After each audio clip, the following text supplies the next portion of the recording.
ಬುಲ್ಬುಲ್ ಜಾನು ನಾನ್ ಕಣ್ತಪ್ಪಿಸ್ಬಿಟ್ಟು ಎಲ್ಲಿ ಓಡಾಡ್ತೀಯ ನೀನು? ನಿನಗೆ ನಾನು ಎಷ್ಟೊತ್ತಿ ಹೇಳಿದೀನೋ ನನ್ ವಿಷಯಕ್ಕೆ ಬರ್ಬೇಡ ಅಂತ, ಯಾಕೋ ಬರ್ತೀಯ? ನೋಡು, ಈ ರೌಡಿ ಕಲ್ಲೇಸಿ ಕಣ್ಣಿಟ್ಟ ಮೇಲೆ ಮುಗಿದೋಯ್ತು. ಚಿನ್ನು, ನನ್ ಮದ್ವೆ ಮಾಡ್ಕೋ. ನನ್ಗೀಗಾಗ್ಲೇ ಮದ್ವೆ ಆಗ್ಬಿಟ್ಟಿದೆ. ಮದ್ವೆ ಆಗೋಗಿದ್ಯಾ?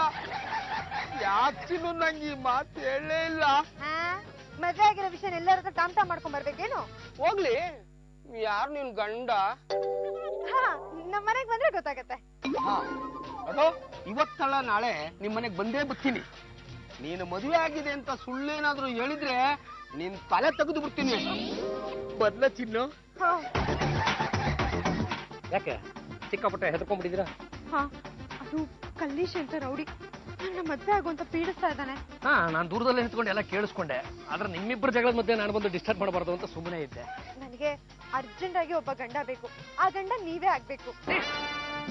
ನೋಡಿ ಮಿಸ್ಟರ್ ರಂಗನಾಥ್, ನೀವ್ ನನ್ ಗಂಡನ್ ತರ 3 ದಿನ ಆಕ್ಟ್ ಮಾಡಿದ್ರೆ ನಾನು ನಿಮ್ಗೆ 30,000 ರೂಪಾಯಿ ಕೊಡ್ತೀನಿ. ಅಂದ್ರೆ ದಿನಕ್ಕೆ 10,000 ರೂಪಾಯಿ? ಪಾಪ, ಆ ಟಿವಿ ನಟರಿಗೂ ಇಷ್ಟೊಂದು ಸಂಬಳ ಸಿಕ್ಕುತ್ತೋ ಇಲ್ವಾ? ಅಲ್ಲ, ನಿಮ್ಮ ತಾಯಣಿಗೂ 3 ಕಾಲ್ ಸೀಟಿಗೆ 30,000 ರೂಪಾಯಿ ಕೊಡ್ತೀರಾ ಅಂತ? ಗ್ಯಾರಂಟಿ ಕೊಡ್ತೀನಿ. ಜಾನು, ಮೈ ಡಿಯರ್ ಜಾನು. ಓ ರಂಗನಾಥ್, ಬನ್ನಿ ಬನ್ನಿ. ಈ ಕ್ಷಣದಿಂದ ನಾನು ನಿನ್ನ ಗಂಡ. 3 ದಿನದ ಗಂಡ ಅಷ್ಟೇ. ರಂಗನಾಥ್, ನಂಗೆ ನಿಮ್ಮನ್ನ ಬಿಟ್ಟು ಒಂದೊಂದು ಕ್ಷಣ ಕೂಡ ಇರೋದಕ್ಕೆ ಆಗೋದಿಲ್ಲ, ಗೊತ್ತಾ? ಬರೀ 3 ದಿನದ ಗಂಡ ಅಂದ್ರೆ ಹೆಗಲ ಮೇಲೆ ಕೈ ಹಾಕ್ಬಿಟ್ರೆ.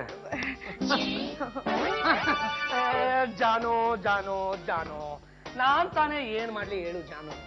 ನಮ್ಮ ಆಫೀಸ್ ನಲ್ಲಿ ಬಾಸ್ ಅನ್ನೋ ಒಂದು ಗೂಬೆ ಇದೆ. 3 ಹೊತ್ತು ಅದು ಆಫೀಸ್ ನಲ್ಲೇ ಬಿದ್ದು ಸಾಯ್ತಾ ಇರುತ್ತೆ. ಅದು ಸಾಯೋದಲ್ದೆ ನಮ್ಮನ್ನು ಆಫೀಸ್ ನಲ್ಲೇ ಕೂರ್ಕೊಂಡು ಸಾಯಿಸ್ಬಿಡುತ್ತೆ.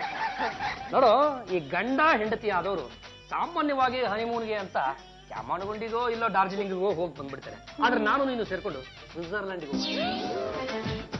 ಅಣ್ಣ ಅಣ್ಣ, ಯಾರಕ್ಕ ನೀವು? ಭಾವ, ಕಂಡವ್ರ ಹೆಗಲ ಮೇಲೆ ಹಾಗೆಲ್ಲ ಕೈ ಹಾಕ್ಬಾರ್ದು, ತೆಗೀರಿಪ್ಪ. ಹಾಗೆ ಕಂಡವ್ರನ್ನ ಭಾವ ಅಂತಾನು ಕರಿಬಾರ್ದು. ಯಾರ ತಾಯಿ ನೀವು? ನನ್ನ ಹಸ್ಬೆಂಡ್ ಸೇಮ್ ನಿಮ್ ಹಾಗೆ ಇದ್ದಾರೆ. ಇರ್ಬಹುದು, ಪ್ರಪಂಚದಲ್ಲಿ ಒಬ್ಬರ ತರನೇ 7 ಜನ ಇರ್ತಾರಂತೆ. ನೀವ್ಯಾರು ಅಂತ ಗೊತ್ತಾಗ್ಲಿಲ್ಲ. ನನ್ನ ಹೆಸರು ಜಾಜಿ ಅಂತ, ಪಾಂಡುರಂಗ ಗಲಿಗಲಿ ಅವರ wife. It's not Galagale, it's Gantugale. ನಿಮ್ಗೆ ಹೇಗ್ರಿ ಗೊತ್ತಾಯ್ತು? ಅಯ್ಯೋ, ಆ ಗಂಡುಗಲಿ ವಂಶದ ಹೆಸರನ್ನ ಕೇಳದೆ ಇರೋರು ಈ ಸಿಟಿನಲ್ಲಿ ಯಾರಿದ್ದಾರೆ? ಹೌದು, ನೀವೇನೋ ನಿಮ್ ಯಜಮಾನ್ರನ್ನ ಬೆಡ್ರೂಮ್ ಒಳಗಡೆನೆ ಸೇರ್ಸಬಂತೆ.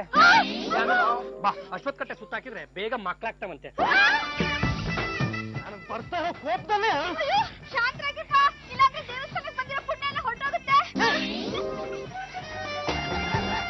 ಮತ್ತೆ ಏನ್ ಸಮಾಚಾರ?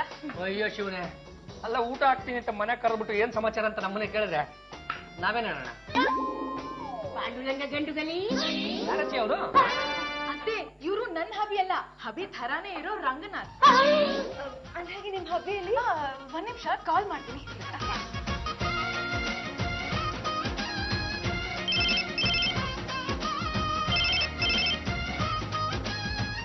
ಹಲೋ, ಪಾಂಡುರಂಗ ಗಂಡುಗಲಿ. ಅಭಿ, ನಿಮ್ನ ಮೀಟ್ ಮಾಡಕ್ಕಿಂತ ಮನೆಗೆ ರಂಗನಾಥ್ ಬಂದು ವೇಟ್ ಮಾಡ್ತಾ ಇದಾರೆ. ಎಲ್ಲಿದ್ದೀರಾ? ಬೇಗ ಬನ್ನಿ, ಎಲ್ರೂ ಸೇರ್ಕೊಂಡು ಊಟ ಮಾಡೋಣ. ಓಕೆ, 2 ಮಿನಿಟ್ಸ್ ಬಂದ್ಬಿಡ್ತಾರೆ. ನಮ್ಮ ಕಂದ, ನೀನ್ ಪಾಂಡುರಂಗನ?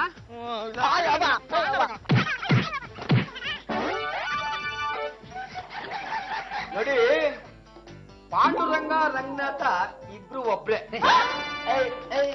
ಇದ್ದಾಗಲ ಹೌದು, ಇವರಿಬ್ರು ಒಬ್ರೆ. Made in China. ಸಿಕ್ಕಾಪಟ್ಟೆ ಹೊಡ್ಬಿಟ್ಟ ಕಣ, ಅದಕ್ಕೆ ಬಾಯ್ ಬಿಟ್ಬಿಟ್ಟೆ. ಈ ಕಲೇಶ ಇದಾನಲ್ಲ, ಜಾನನ ಮದುವೆ ಆಗ್ತೀನಿ ಅಂತ ದುಂಬಲ್ ಬಿದ್ದುಬಿಟ್ಟಿದ್ದ.